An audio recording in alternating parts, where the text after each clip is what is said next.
Bom dia, boa tarde, boa noite. Continuando aqui com os nossos estudos no que diz respeito hoje à nossa filosofia. Com vocês, professor Alexandre, em mais uma aula extremamente importante. Maravilha? Pessoal, aula 13. Aula 13, Kant.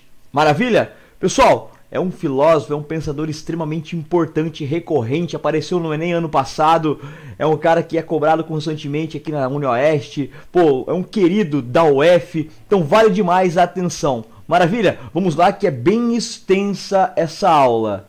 Aguenta aí, moçada! Muito bem, um pouquinho aqui da biografia dele. Agora um pensador da escola alemã, nós veremos a partir dele vários pensadores da escola germânica. Kant, pessoal, é extremamente importante, ele vai ser um marco referencial da questão epistemológica, da questão ética, da questão política, muito interessante mesmo, pessoal. Então, percebam ali o recordezinho temporal, 1724, 1804, beleza? Ele pega aquele período lá de efervescência do iluminismo, inclusive o Kant é considerado um pensador iluminista. Belezinha, pessoal? Maravilha! Aqui nós temos algumas obras dele, alguns assuntos e algumas obras onde ele vem falando sobre esses assuntos que ali estão. Percebam a abrangência do pensador. Beleza? Pessoal, o que vai ser muito forte na teoria do Kant é o seu famoso criticismo. Beleza? Sempre associem essa filosofia do criticismo a Kant. Beleza? Aí pautada na razão, para elaborar várias teorias que possam responder com segurança vários tipos de assunto. Nós temos ali o criticismo kantiano, no que diz respeito à teoria do conhecimento, na obra Crítica da Razão Pura, onde ele vem resolvendo aquela treta entre empiristas e racionalistas. Beleza? Nós temos também a famosa Revolução Copernicana, onde ele vai ser um marco referencial da ciência, de fato, para aquele momento ali, pessoal, com as teorias de fenômeno e número. Nós já vamos falar sobre isso aí, beleza? Nós vamos falar também sobre o que é esclarecimento, ou seja, sobre o iluminismo, a questão da maioridade, da minoridade, em uma obra bem pequena, em um artigo que ele escreve, resposta à pergunta o que é esclarecimento, que está ali embaixo, e sobre ética, a famosa ética deontológica, a famosa ética do dever, onde na obra Crítica da Razão Prática ele vem falando sobre esse princípio deontológico. Maravilha? Perceba a abrangência do autor. Ele vai falar de política, ele vai falar de estética. Ele é um querido da banca da UniOeste quando o assunto é estética. Maravilha, pessoal? Então vamos aí seguindo no pensamento do autor. O primeiro assunto, pessoal, é epistemologia.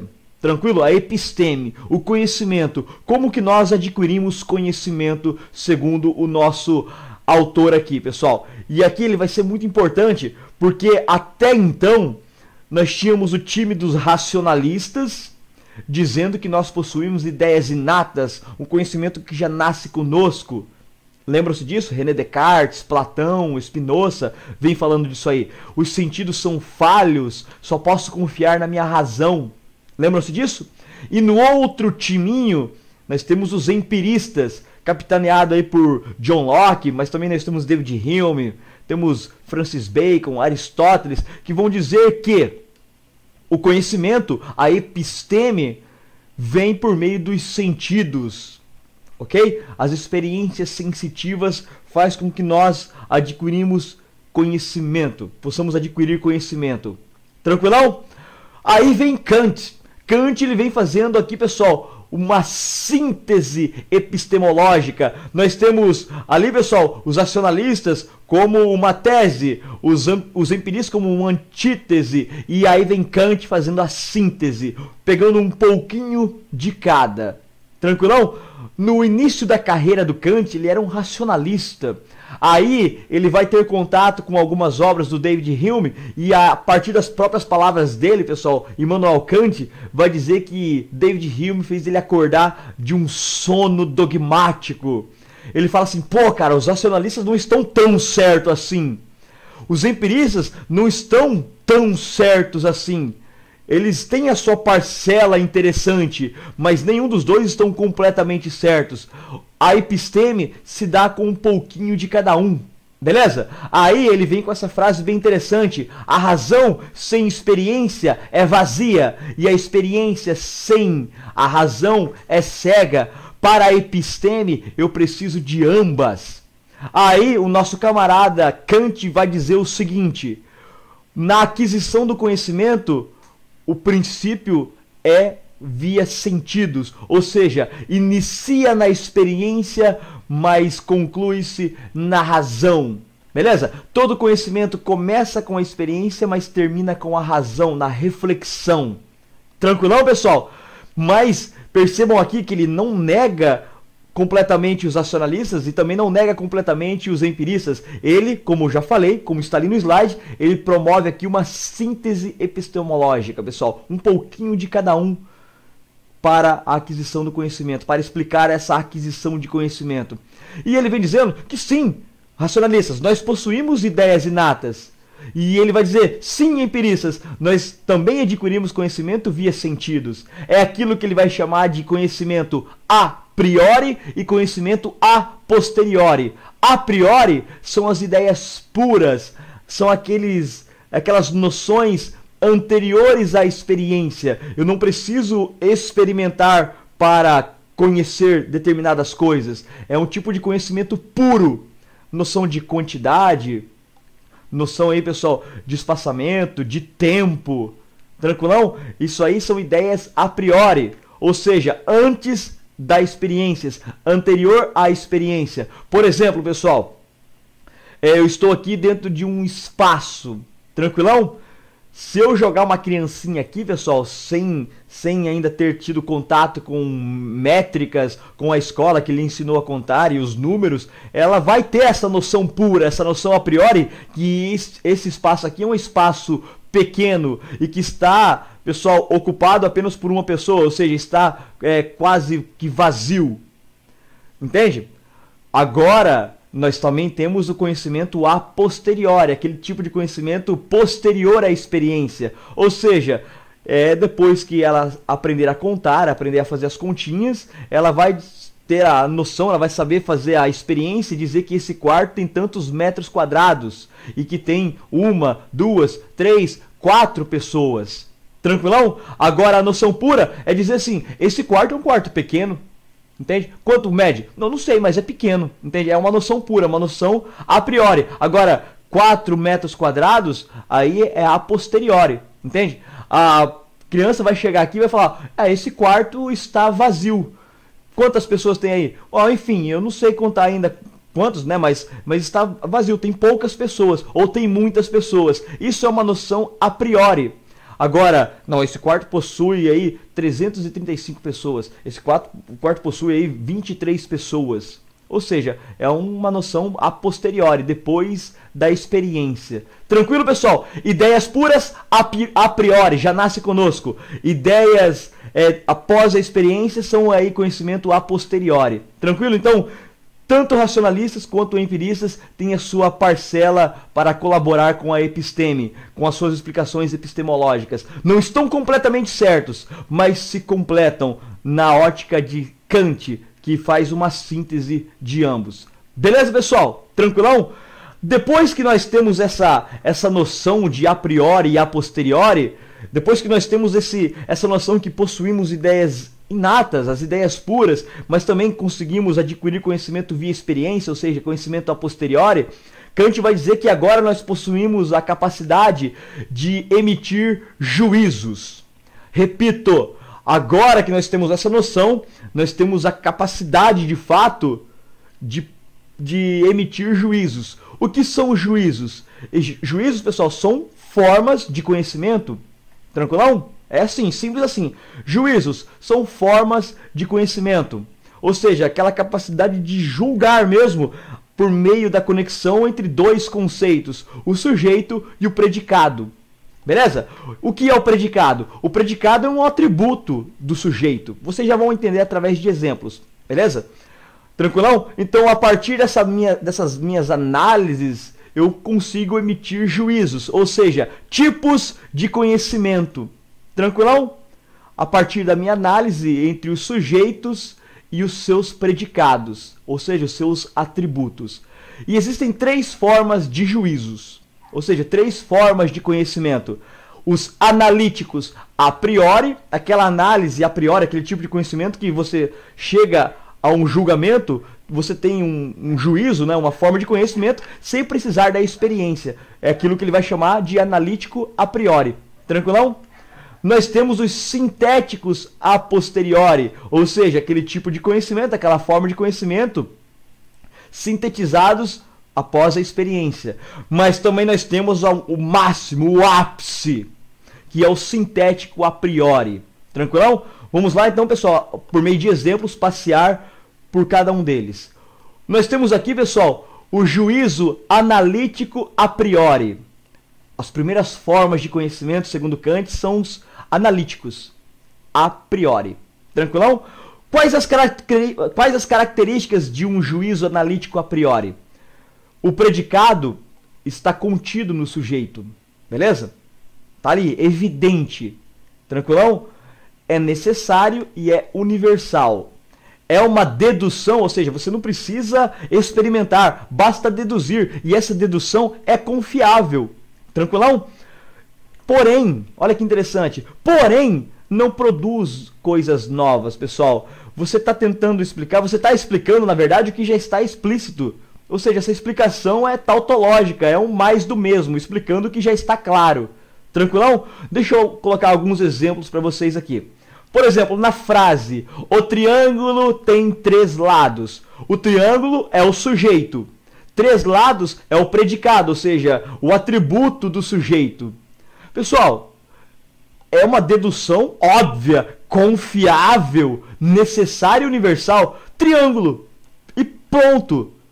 Triângulo necessariamente e universalmente terá três lados. Percebam que o três lados, que é o predicado, está contido no sujeito triângulo. Ó, três lados e a palavra triângulo. Ou seja, o predicado três lados está contido no sujeito triângulo. Percebam, pessoal, que falou triângulo aqui no Brasil, falou triângulo lá no Japão, falou triângulo lá na Guiné-Bissau, é confiável deduzir que tem três lados.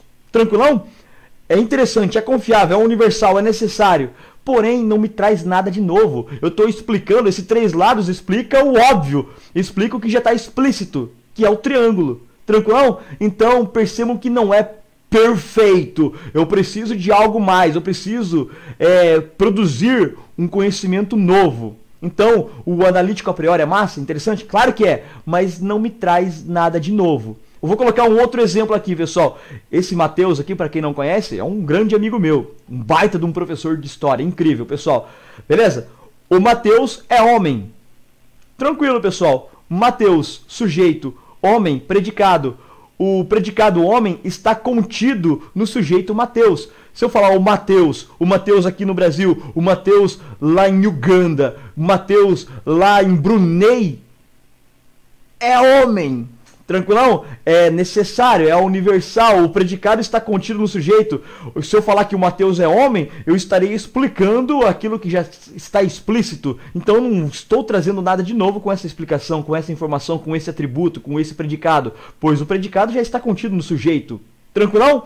Maravilha? Então esse é um tipo de conhecimento, essa é uma forma de conhecimento, essa é uma forma de juízo. Os analíticos a priori. Maravilha? Tranquilão? Vamos seguindo, pessoal. Também temos uma outra forma, que são os juízos sintéticos a posteriori. Quais são as características desse tipo de juízo, desta forma de conhecimento? O predicado não está contido no sujeito. Olha que interessante. Está relacionado, ele está sintetizado no sujeito.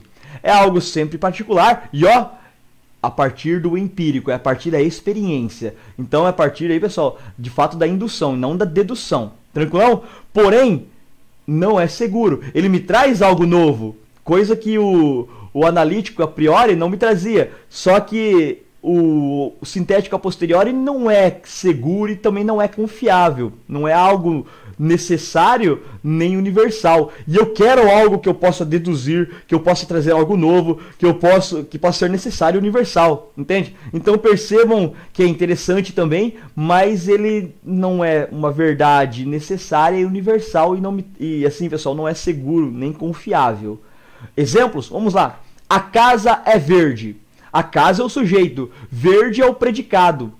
O verde não necessariamente estará incutido em casa, porque existem casas marrom, casas azuis, casas amarelas. Então, não necessariamente a casa é verde, tem que ser verde. Pô, cara, eu tô vendo ali uma casa verde, mas se eu mostrar essa foto para um daltônico, ele não vai ver verde. Ele vai ter uma outra tonalidade. Entende? Então, universalmente isso não acontece, necessariamente isso não acontece. Não é seguro, não é confiável afirmar que a casa é verde. Tranquilão? Aqui eu tenho outro exemplo, pessoal. É uma amiga minha do coração, professora, muito massa, beleza? Denise é professora e amo o Alexandre, madrinha do meu casamento. Incrível essa mulher, somebody love. Denise é o sujeito. Professora seria o predicado. Tranquilão? Mas não necessariamente Denise é professora, entende? Ou universalmente ela é professora, entende? Então percebam que é algo que não é seguro, não é confiável, não é nem necessário nem universal. Apesar desse predicado, de fato, me trazer algo novo. Só que não é universal, entende? Eu quero algo seguro, universal e necessário também. Maravilha? Esses são os sintéticos a posteriori, ou seja, a partir da experiência. Eu vi uma casa, tive a experiência, eu vi essa casa e julguei que ela é verde. Aí vem outra pessoa e fala assim, não, esse não é verde não, esse é um azul claro. Enfim, pessoal, percebam que vai gerar turbulências, beleza? Então é algo que não é confiável. Maravilha? Mas existe o tipo perfeito, pessoal, o tipo incrível, que ele vai dizer que existem nas ciências da natureza, que existem na matemática, são os juízos sintéticos a priori. Esse tipo de conhecimento, ele é, pessoal, de fato necessário e universal. Esse tipo de conhecimento conquista novos saberes, são seguros, são confiáveis. Isso aqui garante, crava de fato o progresso do conhecimento.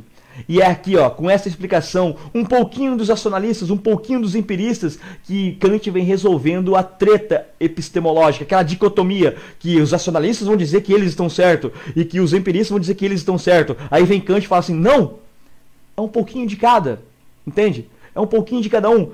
A razão, a experiência, juntos me trazem juízos sintéticos a priori.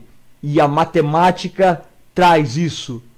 As ciências da natureza traz isso e deixa claro o progresso científico. Vamos analisar aqui, pessoal, esse tipo de conhecimento que ele mesmo cita como exemplo, pessoal.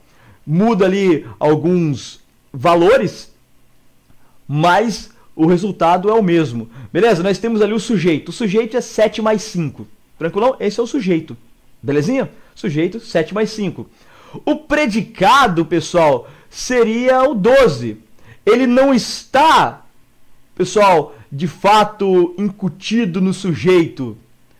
Embora necessariamente, universalmente, ele vai aparecer ali. É um novo conhecimento, embora não esteja contido no sujeito. O 12. O 12 é o predicado. Não está contido nessa equação. Embora necessariamente, universalmente, vai aparecer nessa equação. Ou seja, é um novo conhecimento. É um tipo de conhecimento que vem ali através desse sujeito. Entende, pessoal? Eu posso colocar ali 11 mais 1, muda ali alguns personagens, mas o resultado será o mesmo. Ou seja, é um sujeito onde tem um predicado que não está contido no sujeito, embora necessariamente, universalmente, ele irá aparecer como resultado dessa equação. É um novo conhecimento. Ele é necessário e universal, ele conquista um novo saber. Ou seja, o 12 é a conquista de um novo saber. Tranquilo, pessoal? Isso é seguro e isso é confiável. E os tipos de conhecimento que trazem essa qualidade é a matemática e as ciências da natureza. Tranquilão, pessoal? Maravilha? Suave aqui? Show de bola? Ok? Vamos seguindo aqui, pessoal. Agora nós temos uma outra análise que é incrível, que é interessante pra caramba, pessoal. As ideias de fenômeno e númeno. Pessoal, fenômeno é aquilo que Kant vai chamar as coisas experimentáveis. Ou seja, tudo aquilo que eu consigo experimentar por meio dos meus sentidos, eu chamo de fenômeno. Ó, fenômeno, eu posso ver, Eu posso tocar, eu posso experimentar com os meus sentidos, com os meus 5 sentidos. Então tudo aquilo que é experimentável, tudo aquilo que é empírico, ele chama de fenômeno. Por exemplo, fenômeno, fenômeno, essa roupa, fenômeno, aqui essa apostila, fenômeno, esse quarto, pessoal, esse tijolo, aqueles corações ali, fenômeno, entende? Essa lâmpada, fenômeno, esse guarda-roupa, fenômeno, Ronaldo, fenômeno. Pessoal, tudo aquilo que é experimentável, ele chama de fenômeno. Tranquilão? Tudo aquilo que se apresenta aos meus sentidos, chamo de fenômeno. Tranquilão? Porém, existem aquelas coisas que não são experimentáveis, que não são palpáveis. A alma, as essências, o ser em si, ele vai chamar de númeno, beleza?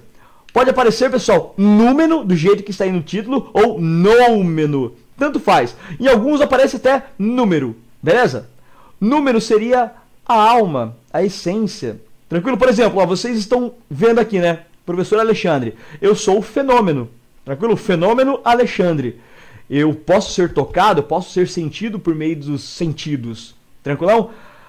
E a minha alma seria o número. Entende? Seria o número. A minha essência seria o número. Aquilo que eu não consigo ver, aquilo que eu não consigo experimentar por meio dos meus sentidos. Tranquilão?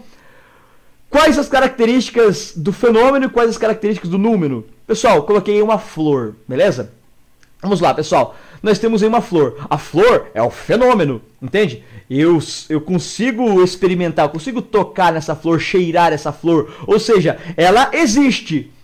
Ela existe para os meus sentidos. Ela se apresenta aos meus sentidos. Tranquilão?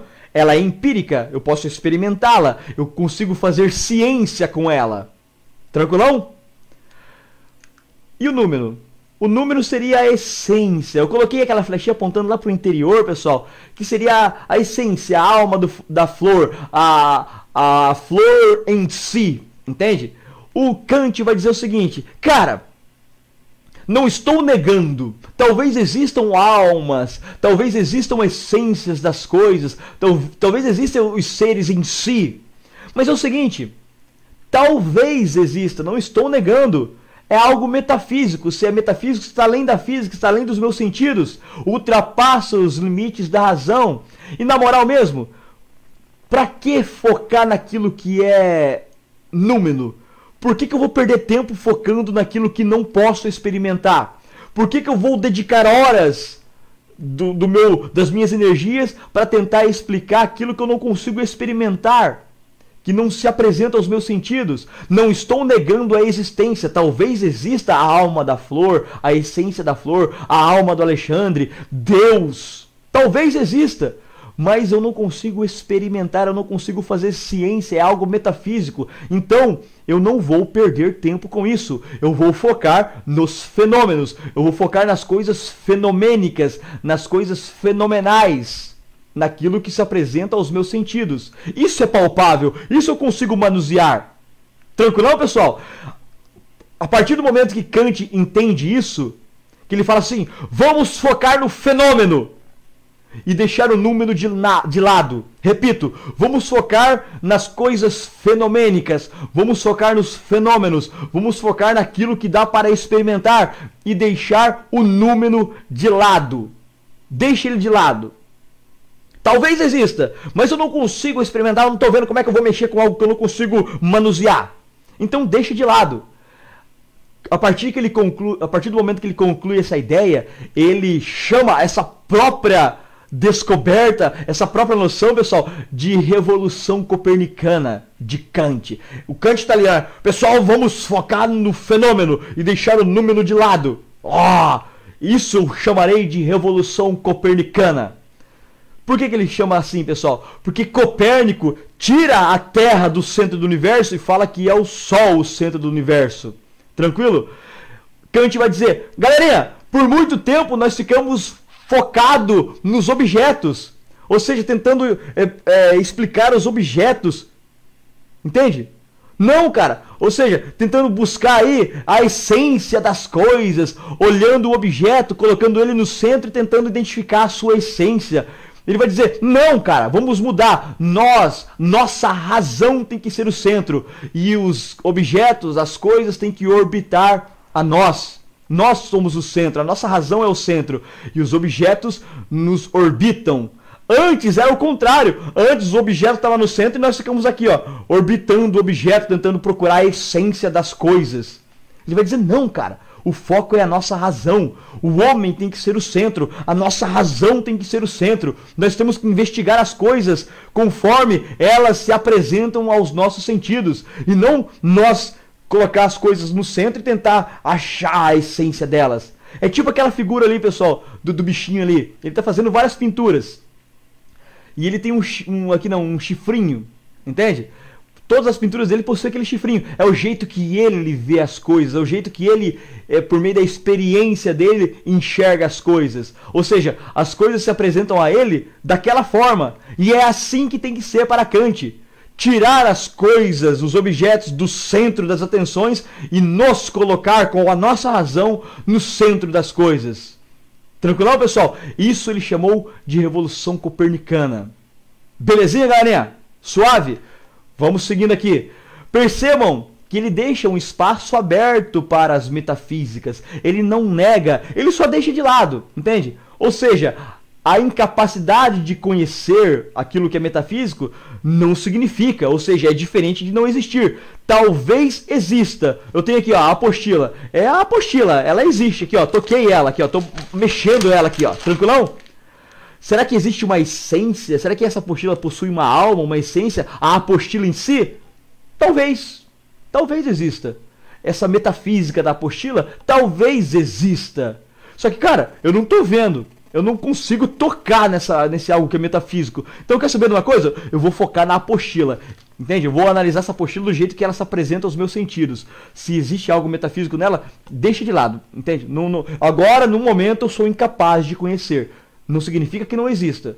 Eu só não tenho a capacidade de experimentar agora. Talvez um dia alguém identifique isso de maneira mais prática. Tranquilão? Percebam, pessoal, que a teoria ética do Kant será essa prática. Tranquilão que ele vai falar. Esse algo não muito palpável, mas que é possível de praticar. É a ética. Ele deixa esse campo aberto. A ética deontológica, a ética do dever. Tranquilão, pessoal? Que é o assunto nosso de agora. Pessoal, percebam aqui, nessa famosa tabela, existem várias propostas para uma vida boa. Ou seja, existem vários princípios, existem várias propostas éticas. O que é ética? Ética é princípio. E moral? Moral é ação. Moral é a prática de uma ética. Tranquilão? Por exemplo, eu tenho como princípio, como ética, não roubar. E qual é a minha moralidade? Ou seja, qual é a minha ação? Roubo ou não roubo? Eu pratico esse meu princípio ou não? Beleza? Nós teremos várias propostas. Nós teremos aqui as propostas da eudaimonia, da felicidade, lá para Aristóteles, a ética cristã, ali no período medieval foi muito forte, a ética utilitarista, que nós vamos estudar ainda. Essas propostas estão dentro de um pacote ético maior, chamado de teleológicos. O que é telos? Telos é fins, consequências, resultados. Ou seja, todas aquelas propostas que dizem para você seguir, guiado por um princípio que resulte em alguma coisa, são chamados de princípios teleológicos. Ou seja, eu vou fazer para atingir a felicidade, vai dizer Aristóteles, a eudaimonia. Eu vou fazer para alcançar a salvação, vai dizer os cristãos. Entende? Ou seja, pessoal, é o telos, é a finalidade, é o resultado. Tranquilão? Só que a ética deontológica não é teleológica. A ética deontológica do Kant, ela não visa resultados. Tranquilão? Ela não é consequencialista. Entende, pessoal? Ou seja, para um teleológico, o valor da ação está no resultado que ela pode proporcionar. Ou seja, o valor da ética cristã está em se salvar. O valor da ética da eudaimonia está na felicidade, no alcance da felicidade.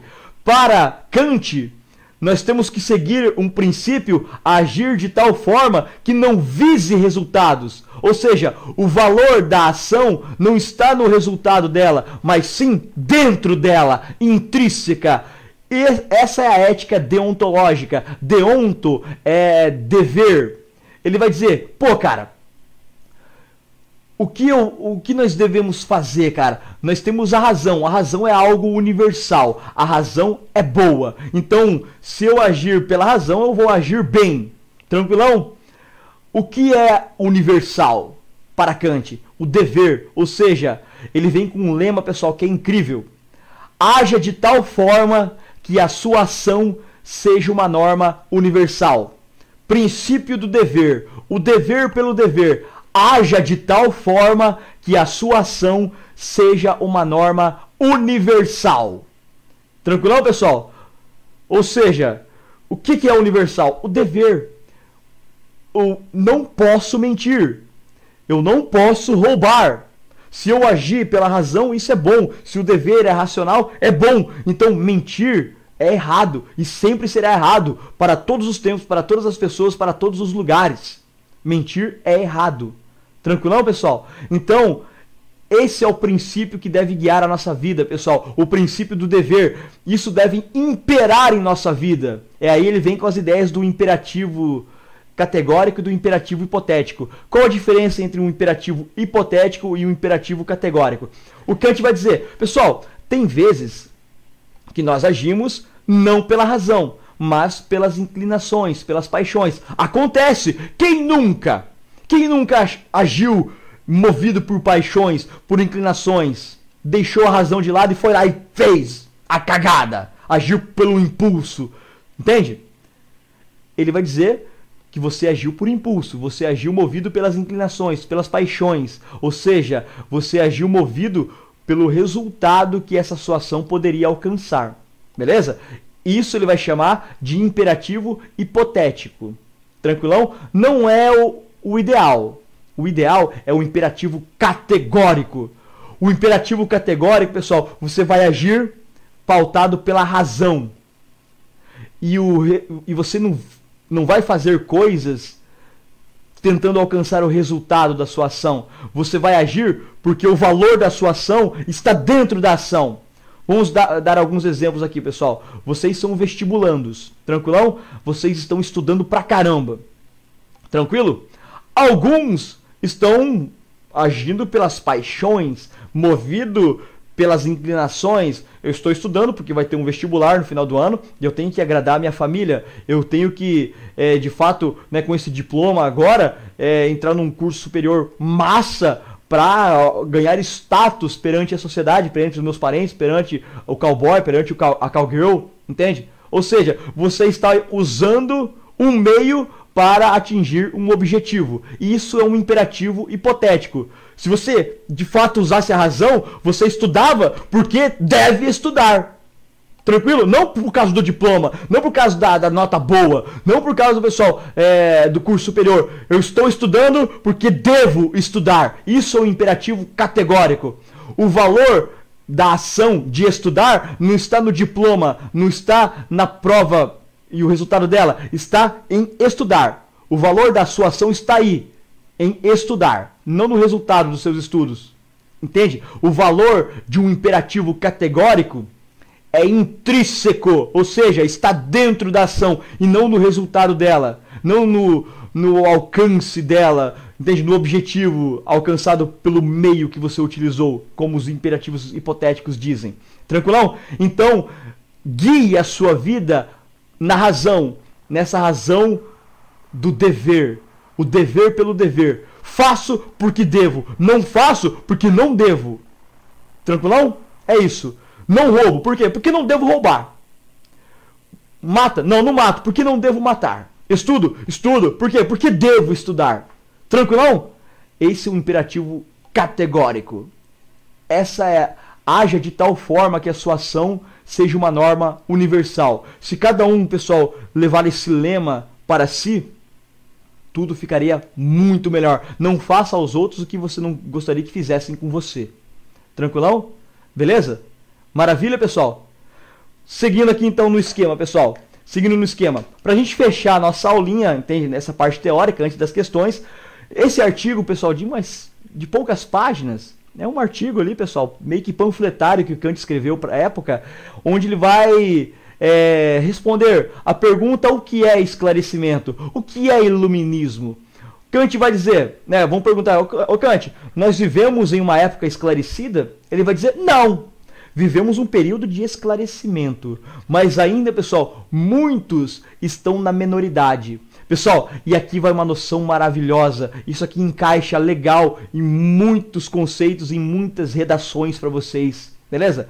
O conceito de minoridade e maioridade. Perceba que Kant não está falando de questões cronológicas, não está falando da questão da idade, a minoridade penal. Ele está falando da minoridade intelectual, da maioridade intelectual, iluminista, esclarecedora, mental, racional. Beleza? Existem muitas pessoas que ainda vivem numa minoridade intelectual, em uma minoridade racional. Quem vive na minoridade? Aquelas pessoas que ainda estão tuteladas. Beleza? Aquelas pessoas que não fazem nada se não ouvirem de outra pessoa o que deve ser feito. Existe uma galera, pessoal, que vive uma vida ouvindo o que o padre fala, seguindo o que o padre fala, seguindo o que o guru fala, seguindo o que o horóscopo fala, seguindo o que o pai fala, seguindo o que o político fala. São pessoas que estão ainda na minoridade. Ou seja, são tuteladas, são regidas, são orquestradas, são domesticadas, não conseguem pensar por si só. Exemplos ao infinito. Essa zona política que a gente está vivendo, pessoal, entende? Quando o seu político de estimação faz uma cagada, você não consegue argumentar porque você não lê nada.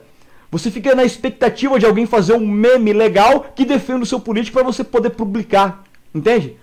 Daí quando o seu político faz outra cagada, você fala assim: putz, cara, e agora? Não consigo defender. Vou esperar alguém fazer um meme que argumente de maneira didática aquilo que eu sinto para defender o meu político. Tá na tutela, tá sendo orquestrado, tá sendo domesticado, é menor de idade, ou seja, menor de idade intelectual. Sua razão, pessoal, não prospera, sua razão não é autônoma.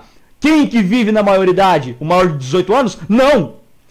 Quem vive na maioridade para Kant, o esclarecido para o Kant, é aquele que deixou a minoridade de lado. Quem? É aquele que tem autonomia. Aquele que não é influenciado. Ele ouve, raciocina, reflete, mas vive por meio da sua razão. Ele ouve o padre, só que ele, antes de agir segundo o que o padre falou, ele vai refletir. Peraí, acho que não. Por isso. Ele vai ouvir o político. Só que antes de agir segundo o político, ele vai refletir. Ele vai analisar para ver se isso é válido, para ver se isso se encaixa para a sua vida. Esse é autônomo. Esse tem autonomia. Pessoal, associem isso aqui. Minoridade, tutela. Regido, orquestrado. É o gado. E o maior de idade, né, aquele que vive na maioridade, é o autônomo, aquele que tem uma autonomia pensante, uma autonomia racional, é aquele que leva como lema o saperialdi: ouse saber, se atreva a saber. É isso, pessoal, saperialdi, se atreva a saber. Por exemplo, muitos aqui vão assistir essa aula até pela metade, muitos aqui vão assistir essa aula, vão fazer as questões e vão falar: o Kant fala isso aí, ó, que o professor falou. Mano, quer saber do Kant? Não me ouve. Pega a obra do Kant, compra a obra do Kant, vai lá, é domínio público, baixa na internet as obras do Kant, aquela que eu citei lá no começo, leia a obra do Kant e tire as suas próprias conclusões. Ouse saber sobre o Kant. Quem garante pra você que eu tô falando certo aqui? Entende? É uma interpretação minha. Eu li, eu interpretei e tô jogando aqui no videozinho. Entende? Por que o Kant vai falar assim: ah, mano, quer saber de uma coisa? Pega o meu livro e leia sobre mim. Tire as suas conclusões. Ouse saber, saperialdi. Saia dessa tutela do seu professor. Ouça ele. Sim, assista essa aula até o fim. Leia a obra do Kant, compare com a fala do professor, tire as suas conclusões sobre o Kant. Você pode interpretar ele diferente do professor. Tranquilão? É isso. Isso vale para matemática, isso vale, pessoal, para o padre, isso vale para o político. É isso, pessoal. Saia dessa minoridade, saia dessa condição de tutela e seja autônomo. Seja esclarecido. Ainda, pessoal, estamos vivendo um período de esclarecimento. Entende? As pessoas estão aos poucos abrindo sua mente, aos poucos deixando de ser tuteladas, mas estamos saindo dessa condição de minoridade a passos lentos. Tranquilão? Ele não para por aí, pessoal. Ele vai dizer, faça uso público dessa razão. Não guarde para si. Debata, exponha, troca uma ideia racional, uma ideia construtiva, uma ideia massa. Entende? Também não vai sair se gabando, né? Eu sou maior de idade aí, eu tenho um conhecimento massa pra caramba. Aqui, ó, e usar esse conhecimento pra esculachar. Não. Usa esse conhecimento para engrandecer, para ajudar outros a sair da minoridade. Tranquilão, pessoal? Saperialdi, ouse saber. Maravilha? Tranquilão, pessoal? Seguindo, aí, ó, acabou. Entende? Acabou. Vamos aí, então, resolver algumas questões. Beleza? Questãozinha da UEL. Temos ali um textinho de apoio, grande, né, do Kant, olha ali, pessoal, um texto do Kant, sobre isso que eu acabei de falar. Resposta, pergunta, o que é esclarecimento? Aufklärung, o que é esclarecimento? O que é iluminismo? Beleza? A minoridade de que fala Kant é a condição daqueles que não fazem uso da razão. São os tutelados, é o gado, entende? É aquele que não sabe agir sem ouvir outros, entende? Não faz uso da própria razão, usa da razão dos outros. Essa condição evidencia a ausência do quê? O que falta para uma pessoa que está na minoridade? Letra A. Ausência do idealismo necessário para a ampliação dos horizontes existenciais. Não, pessoal. Não só do idealismo. Está faltando outras coisas aqui, pessoal. Existe algo mais forte, mais efetivo que fala Kant aqui, que falta numa pessoa de minoridade. Beleza? Não é o idealismo. B. Da autonomia para fazer uso próprio da razão sem a tutela de outrem. Perfeito, pessoal! Aquela pessoa de minoridade não tem autonomia. Ela fica usando o pessoal da razão dos outros, esperando que os outros digam a ela como ela deve agir. Ela fica ali focada no guru, focada no padre, seguindo o político, ouvindo o pessoal, qualquer um, porque ela não sabe fazer uso da própria razão. Essa é uma pessoa da menoridade, não tem autonomia. A resposta B, maravilhosa. C, da religião, encarregada de fazer feliz o homem indigente de pensamento. Não, pessoal, não. Tem uma galera que só olha para a religião, dogmatiza a religião e não vive a própria vida, não reflete sobre aquilo, entende? Sobre várias religiões. Então, importante a religião? Incrível, muito interessante. Mas a pessoa de maioridade não está nesse momento focado gigantemente e cegamente só na religião. Beleza? D. A ausência da ignorância. Pois quem se deixa guiar pelos outros acerta sempre. Nossa! Que loucura isso, né, cara? Entende? Deixar de viver a própria vida para seguir o que os outros falam. Só o que os outros falam. Acerta sempre. Erradíssimo. E. De idade. Tempo cronológico abaixo de 18 anos. Essa aqui seria a minoridade penal, aqui pro Brasil, no caso. Beleza? Mas não é da questão cronológica que Kant vem falando. Kant vai dizer, pô, existem alguns jovens de 15 anos que estão num estágio de maioridade incrível. E existem alguns senhores de 50 anos que estão numa minoridade lamentável. Então a resposta correta, pessoal, é a letra B. Falta de autonomia. Beleza? Tranquilão? Próximo aqui da UniOeste, pessoal. Um texto gigante, né? Um texto gigante. Vamos analisar aqui. Sobre a filosofia moral. O que Kant fala sobre ética, sobre moral? Lembra da questão deontológica? Sobre a filosofia moral de Kant, é correto afirmar que A. Kant pretende construir uma filosofia moral particularista, que parte da conduta e da ação individual. Interessante, pessoal, mas não esqueça do lema. Age de tal forma que a sua ação seja uma norma universal, ou seja, ele quer atingir algo universal, não algo individual. Beleza? Tranquilão? Então não é particularista. Beleza? Tranquilão? B. A proposta kantiana de ética passa pelo conceito de imperativo categórico, que pode ser reduzido na seguinte assertiva: age de tal forma que a máxima de sua ação possa ser universal. Maravilhoso, pessoal. Incrível. Entende? Imperativo categórico. O valor da ação está dentro da ação, não no resultado que ela pode proporcionar. Age de tal forma que a sua ação seja universal. Entende? Então a B está perfeita. C. Kant usava suas concepções éticas para justificar as dominações políticas dos povos não europeus. Não. Bem fora, pessoal. Inclusive, né, eu não li o texto aqui com vocês agora, mas óbvio que eu li ele antes. Foge completamente do texto de apoio, e Kant não pregava isso também, pessoal, na sua concepção sobre ética. Bem fora. D.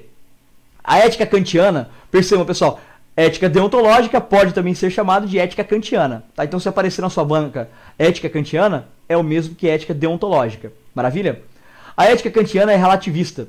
Não age de tal forma que a situação seja universal, não é relativo. Não depende de, é universal. Então a gente está errado aqui. Como a dos sofistas combatidos por Sócrates na antiguidade clássica. Erradíssimo. É universal. Beleza? Não depende de onde, não depende do tempo, não depende da condição. Não, é universal. Para todos os tempos, para todas as pessoas, para todos os lugares. Beleza? E o que constitui o bem de uma vontade boa e aquilo que ela efetivamente alcança? Não. Eu não estou analisando o que ela efetivamente alcança. Eu estou analisando, pessoal, o dever. Entende? O valor dela está dentro, é intrínseco, está dentro da ação. Não no alcance dela. Beleza? Então a B é a resposta correta. Maravilha, galerinha? Tranquilão? Um memezinho aí que legal pra vocês, né? Do Descartes. No mais, galerinha, resolvam os exercícios aí. Qualquer coisa é só chamar. Tamo junto, galerinha. Valeu, valeu, valeu. Até a próxima.